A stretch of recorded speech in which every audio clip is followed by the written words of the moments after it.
Welcome back to The Real Story with Jeannie Ives. In studio with me today is Debbie Kanarowski.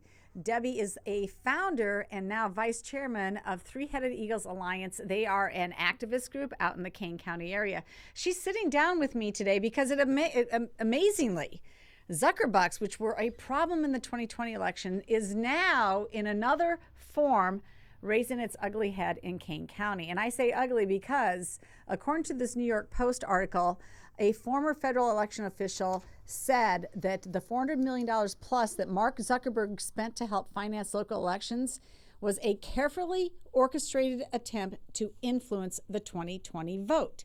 Now, I'm reading from this New York Post article that was dated October 14th, 2021. So you're talking almost a year after the 2020 elections. Finally, people are waking up to, what did Mark Zuckerberg do? He pushed $400 million into all sorts of county and state election authorities to basically game the vote. And it's not me saying it again. This is according to a former federal election official. He said Zuckerberg was carefully orchestrating an attempt to influence the 2020 vote. So, and that was Hans von Spackowski who actually said that. He now works with the Heritage Institute, and he said that the billionaire Facebook founder's donations to a pair of nonprofits that doled out the cash to nearly 2,500 counties in 49 states violated fundamental principles of equal treatment of voters, since it may have led to unequal opportunities to vote in different areas of a state. So, little correction there. It was all at the county level, not the state level.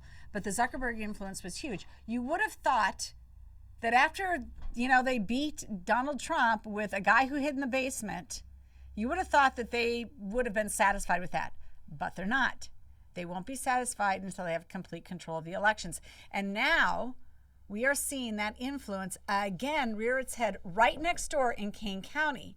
And so Debbie is sitting here because she's been heavily involved in the election integrity efforts, not just in Kane County, but really around the state. She's part of a coalition that's been looking into these things. And Debbie, you've told me that Kane County in 2020 took about $360,000 from the Zuckerberg organization, and now it appears that they're going to take $2 million? Yes, Jeannie, it was $320,000. And yes, they were just given what they call as an award, and it's the U.S. Alliance for Election Excellence. And that sounds just terrific. And it's an award for $2 million. But my question is, if it's an award, how come they're giving it all to elections into the clerk's office? Our forest preserves could use some help, but every place they're targeting is the election offices. And there were 10 of them that were given out across the United States. And many people would assume that this is a terrific award, but I can tell you it's not. It's definitely directed to, again, affect the elections. And they also had, with the Zuckerbucks, this money, they were banned. So what happened is after... tell us the background story here. Let's go back to 2020 and in Kane County, them receiving $320,000 from the Zuckerbergs for this election effort. What exactly happened? What was the outcome? And your Republican county clerk, Jack Cunningham, I mean, is there something wrong with what he did? Well, he accepted the money, obviously, and now he's accepting this money.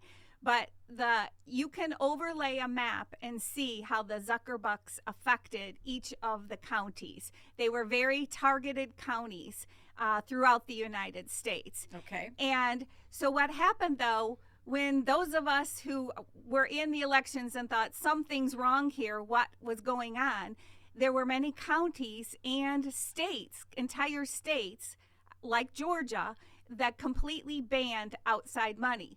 So they had to work harder and come up with something new that could circumvent these laws that were put into place. So there was a couple counties in Wisconsin that immediately said in 2021, we are not accepting outside money for the election process. So there was actually an investigation in Wisconsin that was fairly extensive about the power of the money that they received in a particular county to influence the vote. And as a result of that investigation, I think what they found out is that it did influence the vote, and it was not fair amongst all the jurisdictions in Wisconsin. And so they did vote to say, ban any outside money coming in to run an election. Am I correct in that? That's correct. There were several counties, I believe there were 5 that were heavily affected by the Can you tell me how they made that, how the money became more effective in turning out the outcome that they wanted? Can you tell me exactly what happened there? There was one county that they actually gave the keys to someone from the outside to come in and work in the election office. And so they had full control of the election office in an investigative process. So obviously that was not their elected official that was running the clerk and running the elections. And so those counties were heavily changed by this money. And that's what has occurred across the United States. Like I said, when you overlay the map, in Illinois, all over, you can see that change. So a lot of us who have been involved in looking at the voter records and looking at log books and understanding everything. I mean, there's a gazillion anomalies. There's a lot of problems with the data. It's not accurate. In fact, I just posted last week about a little snippet of data that we found looking at election information here in DuPage County and in Milton Township specifically, because we're taking it a small chunk at a time. And they literally have people that are registered to vote with a date before their born date. Correct. Before the date that they are born. So, correct. And I say that not to say, oh, well, they fraudulently voted. We don't know that. What we know is the data is really, really bad and inconsistent and doesn't make sense. And that gives us pause to believe that the elections were not done in a regular manner. And so now you've got outside interests coming in to influence an election. You've got people who are not government officials and have no relationship officially with the government getting the keys to the elections? Correct. Okay, Correct. Well, that's a problem. That's a problem. Whether or not you believe that there's fraud or not, it's a problem because guess what? There's a lot of people out there who don't trust elections because Correct. of these actions. Whether or not the election's outcome was correct, they don't trust the outcome because of the outside influence. Am I correct? That's correct. And that's why we believe this next step that they're taking is even going to cause more people questions on what's going on. And ultimately, they should return this money and move forward. Okay, so let's go forward here. In 2020, he takes the $320,000. What did he do with it in Kane County? That we haven't gotten to the bottom of where that money was spent. Okay, so you've FOIA'd his office repeatedly, I imagine. We have FOIA'd. We have multiple FOIAs, and honestly, I don't remember because we've done so many FOIAs on multiple. I have a book about 2 inches of FOIAs. So going forward, though, then in 2021, we learned about these more outside money possibly coming. And then in December, Carol Davis from Illinois Conservative Union, there's some of us in the counties have a group text, and she said, "Five alarm fire, Kane County just received the U.S. Alliance of Excellent Elections." So we got that, and I thought, you've got to be kidding me. So is Jack Cunningham, the Republican Kane County clerk in charge of elections, is he really the smart guy here, though? He just basically, scammed a nonprofit, a 501c3 entity of $2 million. Is that what happened? Or is there something else going on? And you gave me this entire outline about the requirements that he must meet to receive that $2 million. It's pretty extensive. Can you tell our audience what concerns you most about the requirements of this agreement? I mean, he's agreed to accept $2 million from an outside group to help him run his elections. That frightens me. Why does it concern you? What's in here that people should know about? There are multiple issues in Okay. here, so we'll start with Okay, what let's start with maybe that. would be the first one. It's hard to say because there's so many, but the first one is the Form 990, and that form it's with Center for Technology and Civic Life, who funds this money out. And in here, this is their tax. And in here, it shows as a 501c3, they have the difference of the dollar amounts that the form that were donated, and it's blank who donated. So none of their donors are disclosed, which with a 501c3, it's my understanding that they should be disclosed. And in some cases, when I reviewed that sheet ahead of our conversation, it appeared that there were some people that were donating at like I think the $1 million level. Yes. And none of that is disclosed. We're not talking about $50,000 donors even. We're not talking about $5,000 donors. I mean, I have a C4, and I'm not supposed to have to disclose donors, and yet I did have to disclose very large donors. So, so there's definitely something awry when they're not disclosing who their donors are. So the question remains, and that's what all of us, whether it's the left, whether it's the right, the problem is that it could be China, it could be Russia. We don't know. Well, Nobody it could be knows. Through other entities that we don't know anything about that are being funded. We have no idea, and they're not Could be just a disclosing shell that. game, Right. Don't know where it's coming from. So that to me is one of the big issues, is because So what's wrong if China wants to donate $2 million to Kane County, and then the taxpayers don't have to pick up that expense to run elections? What's wrong with that? What's wrong with that, Debbie? As long as Jack gets to control the money and the usage, is that the problem? Does he not control the money, and what happens? he does not control the money, that's and what the big happens. deal. That's the big deal. Like if China wants to give me $2 million, I'm taking the $2 million, and I'll go do what I want to. Maybe I'll even go to Vegas. So in the agreement, Yeah. this agreement that we discussed here, Yep. that it states that the clerk, that he signed, that he has agreed to work with the center. He has to pay a membership dues, and he has to agree with non-monetary but highly significant donations, or working with the this alliance. And those highly significant are like, you must buy the machines from the partner. And Now that's outrageous. So he has to buy their partner machines by accepting the $2 million. correct. And so besides for that, now they're getting their money right back to them. The other issue is there's no competitive bidding. So in county ordinances, you need to competitive bid with other to find out. So there's no collusion. So there are fair, and all of these places that they bid with have been studied and vetted to make sure they're legitimate. He'll say his competitive bid is like he's actually making money on the deal because he's not going to spend $2 million on election equipment. But maybe he is. Do we even know?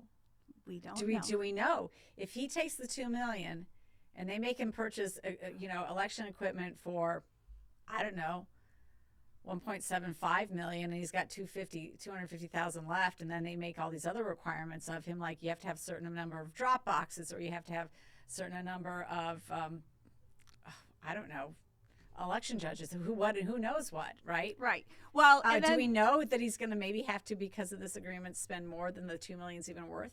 we don't know, but it does require staff to. It does require staff, so there's a staff requirement for him as well. Exactly. To get the $2 million. Exactly.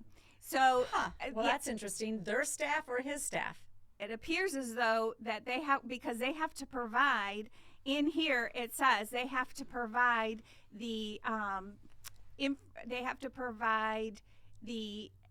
information such as data. So now they say non-proprietary data, but we don't know what he's giving out for data. Okay, so that is a problem, because you speak about Carol Davis and the Illinois Conservative Union, which has been involved in like a 7-year lawsuit battle now with the state of Illinois to receive voter data so that they can help clean up the voter rolls. That's all they asked for, was access to the voter data, just like a candidate or a political party is given access to the voter data.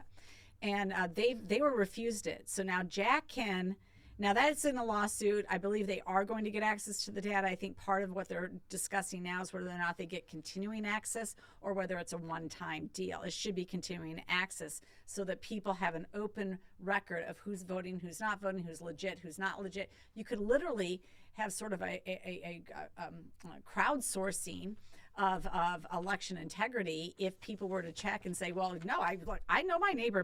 Look, my neighbor's on that list. They moved 6 months ago. Correct. Right? So you could get this sort of community coming together, clean up the voter rolls together. And you're telling me that the data that people have sued over in the state of Illinois to get, these guys are just simply going to get because they bought off the clerk. They haven't exactly said which data, but it says sharing non-sensitive, non-confidential technical data and usage statistics and providing feedback about standards related digital tools offered by the alliance partners. Okay, so I don't know what that means either, but here's what I do know. We do know that where we have electronic poll books, there's a whole separate database to deal with electronic poll books that is different than the actual voter registration data. The voter registration data is a combination that comes from the county, but also gets backfilled with data from the state. Because believe it or not, you have two IDs. You have a state ID and a voter ID, and they can be issued differently. Okay, so it's a real conundrum when you're talking about voter data. And you know that there's two sets of data, but you only get as a candidate or a political party, you only get access to the voter registration data. You don't get access to the poll book data. We want, when we're doing our election integrity, we want access to the poll data. The poll data in the poll books are the definitive data about who did or did not vote. That's where the real data is held. Now, if they're going to get access to that data, and I don't know if Kane County does electronic poll books yet, but that's the valuable data, quite frankly. Well, the thing is, in addition, though, we know there's a growing risk of identity theft. Yes. So this is now all of this information. How do the voters feel about having this information with identity theft and government records being compromised? Now it's being with this partner outside of a government entity. And they are agreeing to provide this data, which we don't know what it is. Yeah, you don't know what that data is. You don't know if it includes Social Security numbers or not. Like, you don't know. And by the way, this might be a good time just to remind people that have, we don't want people to get overly concerned. Let's be honest here. Your voter information is very public. Yes. Very public. Anybody can find out your name, your address, your middle name, when you were registered to vote, how often you vote, which elections you vote in, whether or not you're registered with a particular party. All of that is open information. Correct. Additionally, you can, during election season, like right now, you can pull down every single day people who requested a vote by mail ballot, people who early voted. And some people get a little spooked at the door, especially if like, hey, I noticed that you requested a vote by mail ballot. I'm just bringing you some information. How did you know that? Well, it's public record. It's public data. And people, I think, get a little spooked because they don't realize that it's public record. It is absolutely public record. It's there to add transparency, I believe, to the process. But again, there's a whole nother set of data.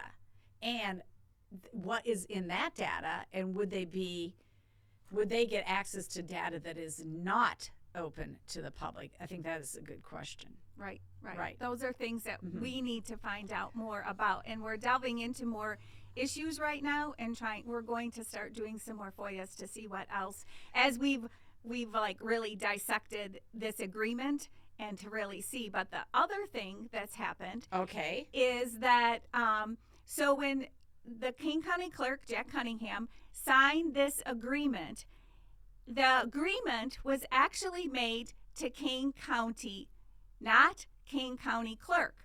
So that means it is now a written binding contract with the Kane County board, not with the Kane County clerk.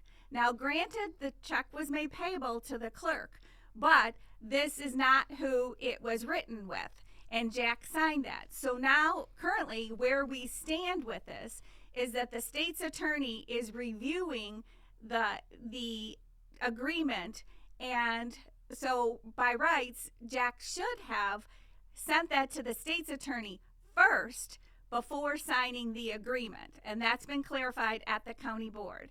And so he understands that that was really the procedure that was supposed to take place. However, now the state's attorney is working on it, and it appears as though there's more issues than just that.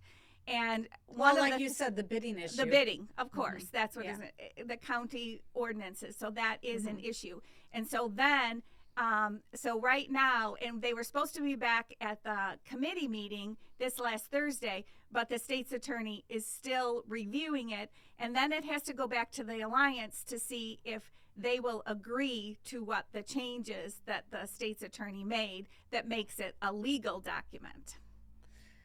Okay, so there was a big brouhaha. I think that there was a lot of folks who showed up at a board meeting recently. What happened there? So we have been trying.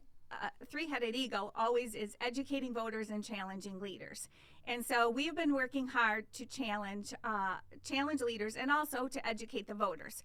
So we started telling people about what was going on so they understand this is not just Three-Headed Eagle or Debbie Kanarowski or Jeannie Ives. This is something that there are people writing about, that the way that we lose elections in 2024 will be not getting out the vote. It will be things like this. And it was written by Jay Valentine. And if you look it up, you'll see that Jay Valentine on American Thinker, he said, this is exactly what we could lose our elections on. So people are now getting up in arms that, I go out and vote, but we're going to lose the election because of something like this. And so we, at the first county. Something like this, meaning that the vote is manipulated? Yes, right, exactly. And that there's outside influences on our elections in Kane County. Well, there are outside influences. I mean, let's be really direct about it. The Democrats are very, very good at harvesting votes from ballots from low propensity and low information voters. That's exactly what they do. They get to people, they have them vote, and those votes get turned in. So they're very, very good at their ground game. To beat them at a ground game when it comes to vote by mail and vote by mail chase is going to take in a lot of people working really hard on the other side, getting to those voters first. Okay. I think, personally, to me, voter information is really important, which is really part of the reason that we started Breakthrough Ideas. If I can give a shameless plug on my own podcast. I mean, we lost to Sean Casten. I lost to Sean Casten. My team did. In the 2020 election. And when you look at Sean Casten's policies and the votes that he'd taken, they are left of AOC. I mean, that's how radical his votes are. He has not met a big government a program that he didn't like. He's all in to spend all of your money on just the most nonsense stuff, okay? I figured that people didn't really, when it comes down to it, like what he was serving up. I feel they just didn't know what they didn't know. And I think voter information is really key. And in all the stuff that we've been doing with election integrity and looking at the voter rolls, I will say this. The rolls are a disaster. They invite fraud. And as a judge just recently said in the Deanne Mazzocchi case, when the DuPage County clerk was allowing certification of vote-by-mail ballots by checking the signature on the vote-by-mail application, the judge literally said that is an invitation to fraud. That absolutely opens up the door to fraud.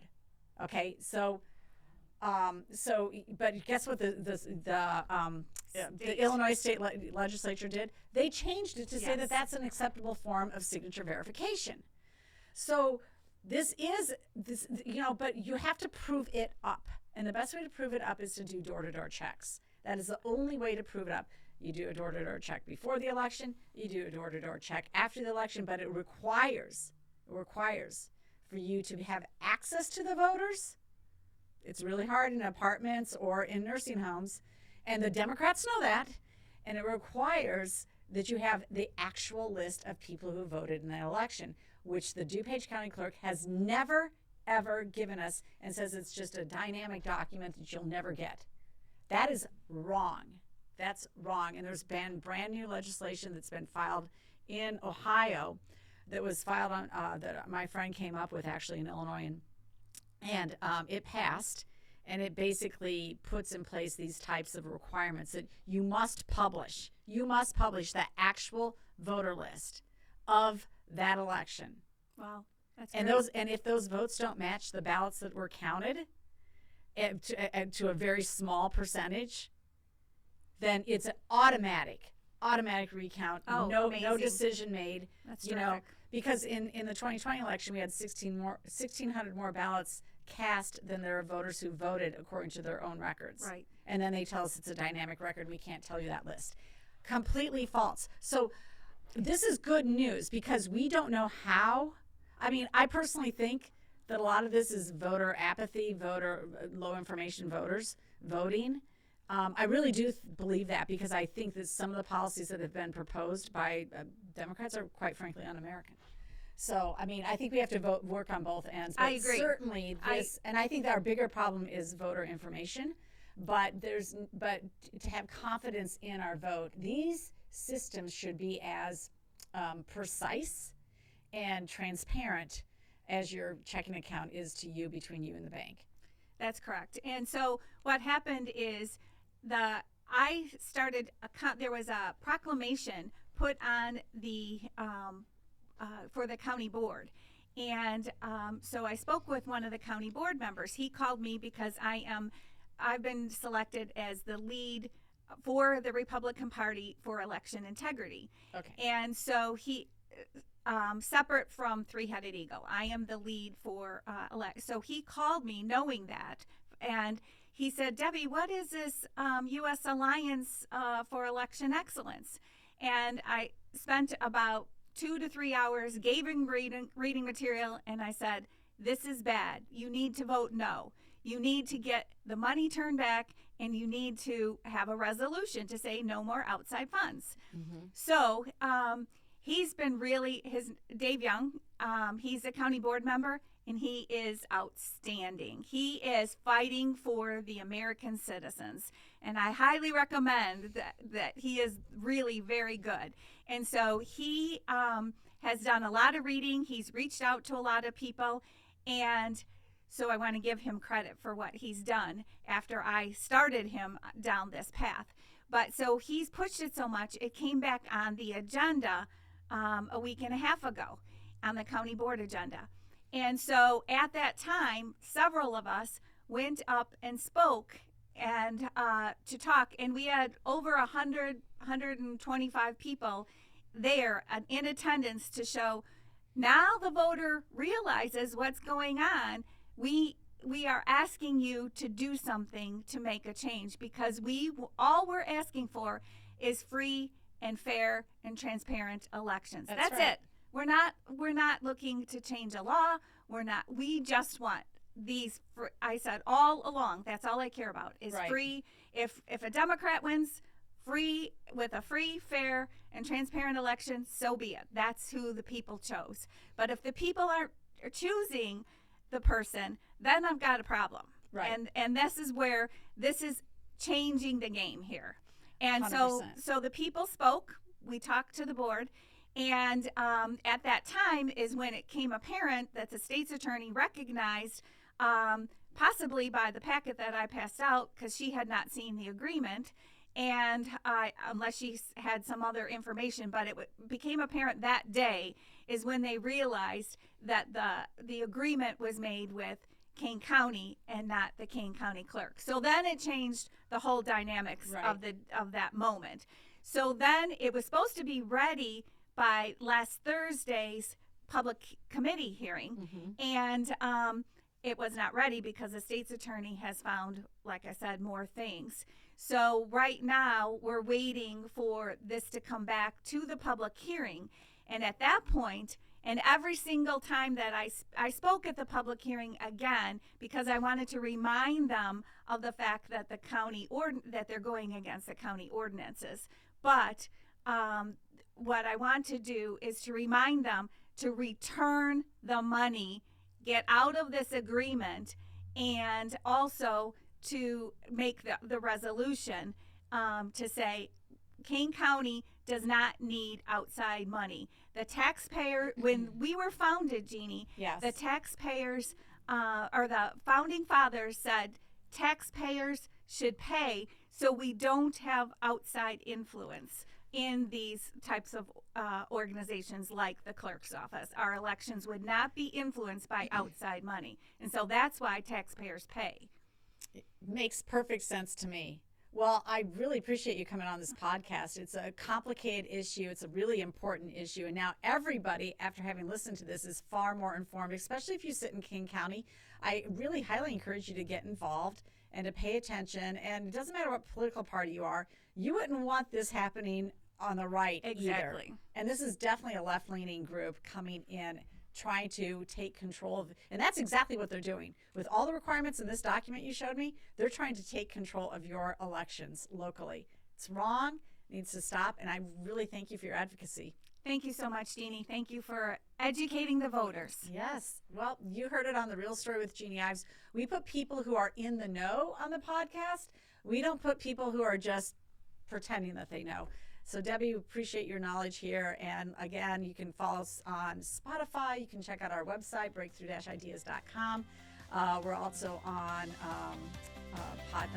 iTunes, I think. I'm on iTunes. And there you go. So, yeah, welcome to our podcast.